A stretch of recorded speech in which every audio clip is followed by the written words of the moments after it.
Power Plays and Proposals by Jessica Parker.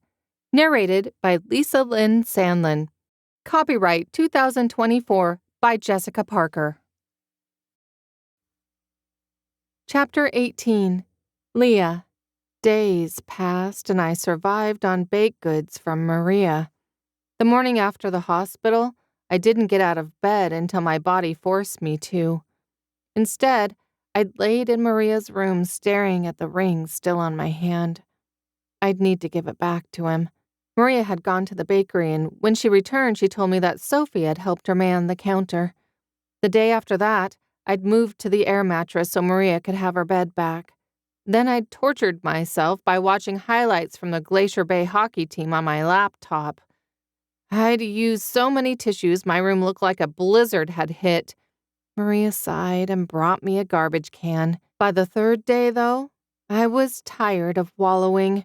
I picked myself up, cleaned up my mess of tissues, and started a cleaning frenzy. Maria had come home to a floor so clean she could have served food on it. Not that she would. That would be crazy. On the fourth day, I got a phone call from an unknown number. I'd answered just in case it was CPS wanting something from me. But it wasn't. It was the salon owner in Crestfield. "Leah, Kim told me you're amazing. Are you available for an interview?" she asked. Completely shocked, I agreed. She asked me questions about my license and experience. Near the end of the call, she paused and I waited for her to ask about Aaron's video. "I don't understand something. If you've had your license for 6 years, why do you only have a few months of recent experience?" Not the question I was expecting. I got my license and then worked towards getting my MBA in business. "You didn't mention an MBA. "That's because I didn't finish the last semester of my schooling." "So it wouldn't take very long to get it?" "No." While looking for more jobs, I'd also looked into seeing if I could finish my degree online. "Well, that's all I need to hear. I have an unusual proposal for you."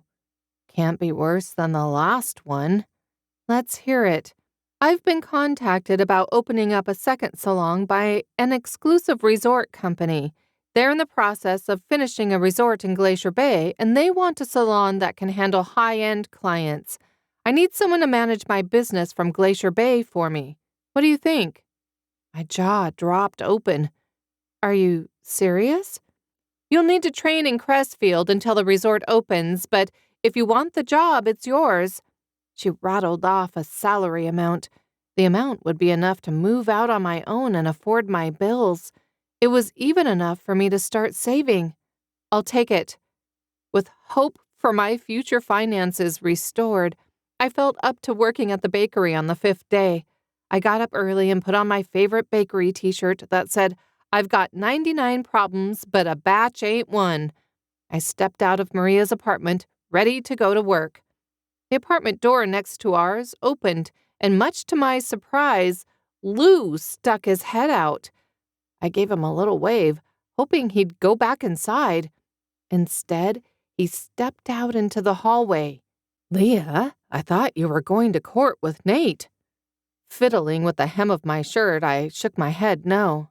"I haven't heard anything from him, so I didn't think he'd want me there." Lou grumbled and said something about Nate being an idiot under his breath. "Trust me, he wants you there."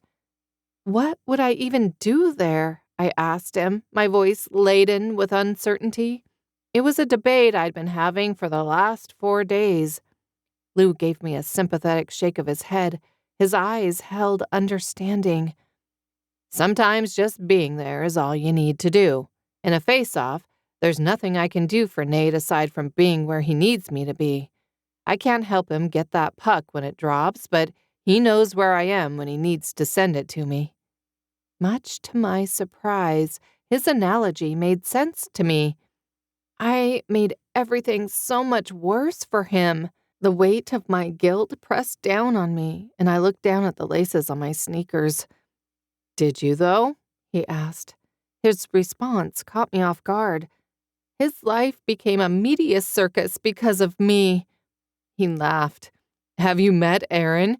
It's been pretty tame compared to when she talked him into that ridiculous TV show.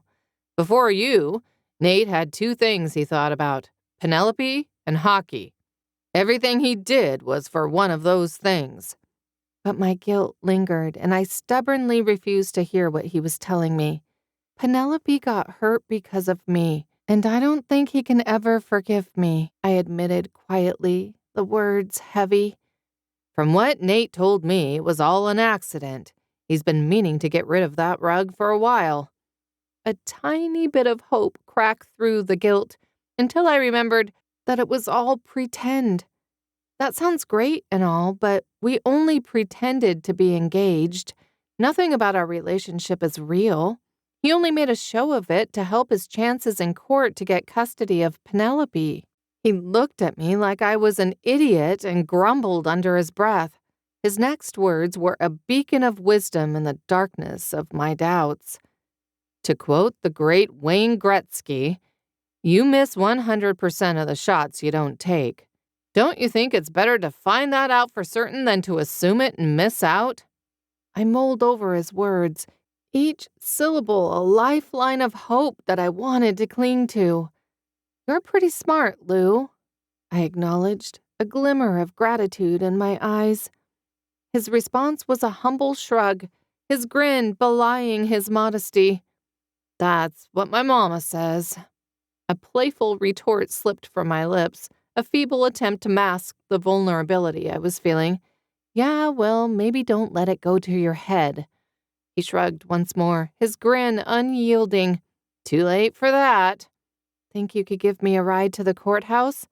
"I was hoping you'd ask." He lifted up a pair of keys. Smiling, I told him, "Give me 20 minutes to get ready." In that time, I swapped my shirt and jeans for my favorite yellow sweater and navy skirt.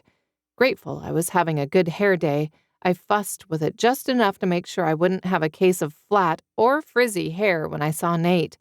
My makeup was already done in the more natural look since I had planned on going to the bakery. I slipped on a pair of matching navy heels and picked up my purse from where I'd left it on the kitchen table. The only jewelry I wore was the ring Nate gave me.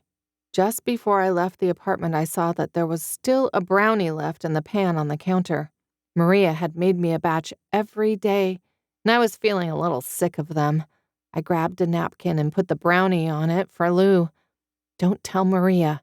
He took the treat from me like it was the Holy Grail. I chuckled as I locked up the apartment behind me. Nate was talking to his lawyer as I stepped into the courtroom. His lawyer was in a gray suit with a darker gray tie. Nate was in a dark navy blue suit with a matching tie. I caught a peek of gold cufflinks when Nate picked up a glass of water and took a drink. I didn't want to distract them, so I slipped onto a bench near the back. I looked around for Penelope and saw her sitting on a bench near the front. Nate called her name and she looked up and smiled at him. She got up and walked to him. She was adorable in a long-sleeve lilac dress and black flats. Her hair was left long and loose and hung down her back. Nate gave her a quick hug and a kiss on top of her head. It was when he looked up that he saw me. He froze, and Penelope looked to see what he was staring at. I gave her a little wave, but she looked away. Erin strutted into the room with her phone in her hand. She was wearing a creamy white cable-knit turtleneck dress with a black belt that made her waist look amazing. Her heels clicked as she confidently took her seat next to her lawyer. Nate frowned and said something to his lawyer. "Well, that was interesting." Lou slid onto the bench next to me. "Parking?" I asked. He shook his head, but before he could tell me more, people stood and the judge entered. The hearing started, and there was a lot of back and forth between Erin's and Nate's lawyers. I watched Penelope and saw her shoulders hunch. I didn't know how many times she'd been through this, and I hated that she was being put through it again. If I would had picked a spot closer to her, I would have reached over to hold her hand. Erin glanced back, saw me, and then whispered something to her lawyer.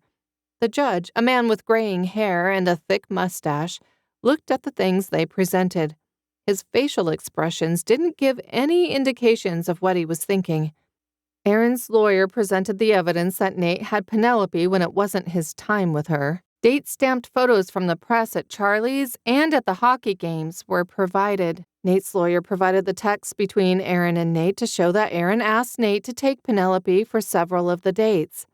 The evidence of Penelope's injury was presented, and I was relieved when I heard Nate's attorney point to the CPS report saying that no one was at fault for the accident. Furthermore, CPS found Nate to be providing a safe and loving home environment. Aaron looked back at me and then at the closed courtroom doors. Nate's lawyer brought up that Aaron intended to move and take Penelope with her. Aaron smiled, and her lawyer asked to present a video clip. On the screen for everyone to see was a video of Nate and me in the hospital lobby. We were talking, and you could clearly hear me saying it was my fault. Aaron must have recorded it. The lawyers argued about it, and I heard steps from the hallway and excited voices. The doors to the courtroom opened, and a stampede of reporters rushed inside just as the video continued to play. I couldn't stop the video, and I froze in absolute horror as I watched myself tell Nate that he should dump me. I knew what was coming next, and I looked at Erin. She was absolutely beaming when the words left my mouth in the video. The truth that my engagement to Nate was fake. The courtroom was in complete pandemonium. Nate had rushed to pick up Penelope and protect her from pushy reporters wanting the juiciest scoop. Lou was standing and blocking people from getting at me. The judge was ordering the reporters out, and Aaron was posing and playing the perfect victim. After the reporters were gone, the judge gave a heavy sigh and pinched the bridge of his nose. "Your Honor," Nate's lawyer began. The judge held up a hand.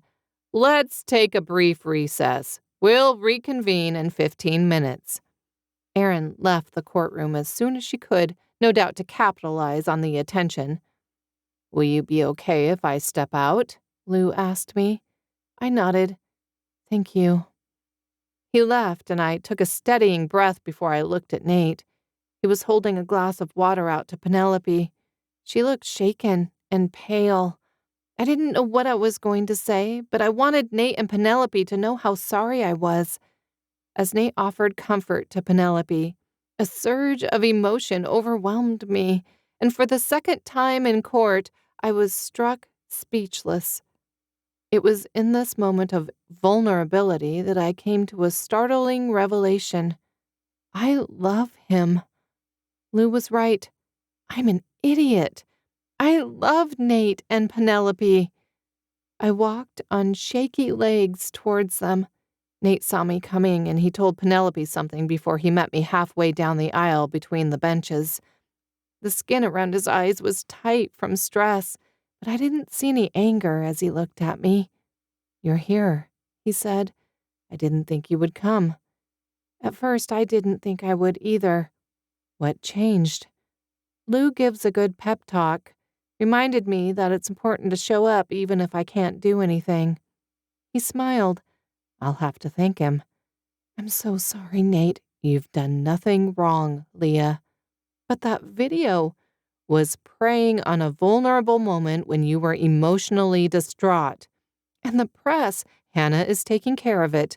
Lou overheard Erin on her phone before she came into the courtroom.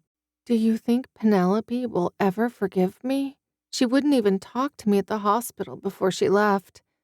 Penelope stepped around her dad. "I thought you were mad at me." "Never," I told her. "But Mom said you were saying bad things about me to Dad, that I was a brat and you couldn't wait until I was gone." Nate stooped down beside her so they were eye to eye. "Sweet pea, I'll never want you gone. You're my girl." "I thought Leah was your girl." He smiled, and the look he gave me was absolutely devastating. My knees went weak. "I love her, and I hope she'll still have me." A rush of emotions flooded through me, and I couldn't hold back. Stepping closer, I reached out to cup his cheek, my heart pounding in my chest. And then, with a surge of courage, I closed the distance between us, pressing my lips to his in a tender, heartfelt kiss.